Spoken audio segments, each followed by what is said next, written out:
Bonjour, c'est Christian Pesset. Je vais vous parler ici d'électricité. C'est un domaine qui fait souvent peur aux bricoleurs. Pourtant, avec un minimum de matériel et d'outils, vous pouvez facilement réaliser une installation complémentaire sous baguette PVC. Les baguettes en plastique peuvent être sciées sans difficulté avec une scie à dos dans une boîte à coupe qui doit être solidement fixée sur un établi. Travaillez de façon à obtenir une coupe bien nette, droite ou d'onglet pour les assemblages à 90 degrés.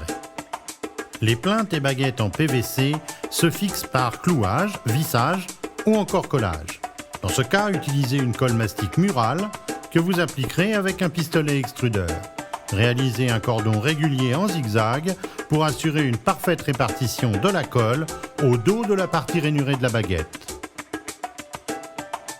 Appliquez maintenant la baguette contre le mur et essuyez immédiatement les éventuels débordements de colle avec une éponge légèrement humide.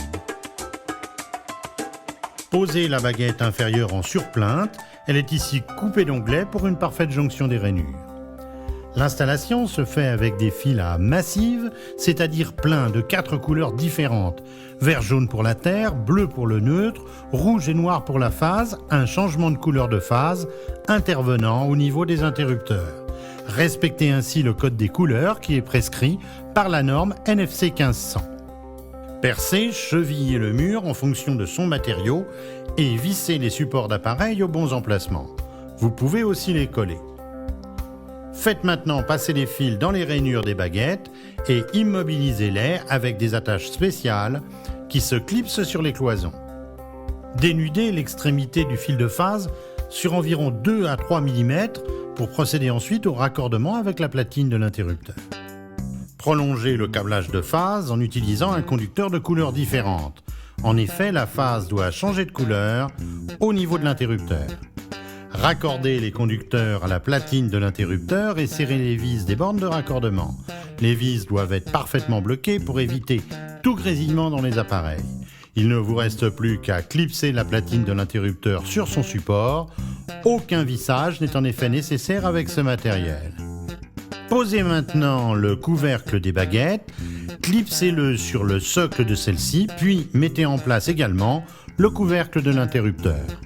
Posez maintenant le cadre de l'appareil, clipsez-le, il ne vous reste plus qu'à monter la bascule de l'interrupteur qui se monte elle aussi sur sa platine par simple clipsage. Fixez maintenant le support de votre prise électrique de la même manière que pour l'interrupteur, par perçage, chevillage et vissage. Raccordez le conducteur de phase, le conducteur de neutre et bien sûr celui de terre, indispensable aujourd'hui pour tous les circuits d'une installation. Clipsez la platine que vous venez de câbler sur le support de prise en appuyant fortement avec les deux mains. Montez le cadre de prise qui sert en même temps de cache à la baguette. Placez maintenant la devanture de la prise, elle comprend les 2 alvéoles et la broche de raccordement à la terre. Vissez-la avec un tournevis électrique en serrant modérément la vis. Votre installation est pratiquement terminée. Vous pouvez procéder au raccordement au niveau de la boîte de dérivation la plus proche, après avoir bien sûr coupé le courant pendant l'opération. Une fois l'alimentation rétablie, vous n'avez plus qu'à brancher une lampe sur la prise et appuyer sur l'interrupteur pour allumer celle-ci.